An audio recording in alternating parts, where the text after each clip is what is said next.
ეს არის გერნიკას ხის ნერგი. ჩამოიტანეს 3 წლის წინათ ბასკეთის პარლამენტის ოფიციალური დელეგაცია იყო თბილისში ოფიციალური ვიზიტით. მათ ძალიან დიდი სურვილი ჰქონდათ მთელი იმ ურთიერთობებიდან გამომდინარე, რაც საქართველოსა და ბასკეთს შორის არსებობს.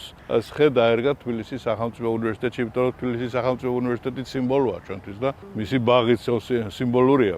ეს არის ცნობილი გერნიკას ხე, სადაც ესპანელი მეფე, ყოველი ახალი ესპანელი მეფე მიდიოდა და იფიცებდა ბასკების წინაშე, რომ არ შეზღუდავდა მათ უფლებებს. ფუეროსები ერქვა, პრივილეგიები ჰქონდათ ბასკებს ესპანეთის სახელმწიფოში, სამეფოში და ამ პრივილეგიების დაცვა მათთვის ძალიან დიდი მნიშვნელობის იყო. გარდა ამისა, ყველა საჭირო საკითხი ბასკების თემისათვის აი ამ ხის ირგვლივ წყდებოდა. ასე რომ ეს გერნიკას ხე არის ძალიან დიდი მნიშვნელობის მქონე ხე. აქ წერია კიდე წმინდა ხე არის, წმინდა ხე ითვლება და ძალიან დიდი მნიშვნელობა აქვს. ეს იმ ცნობილი ხის შთამომავალია. იმ ცნობილი ხიდან აღებული ნერგი არის, გამოყვანილი ნერგია.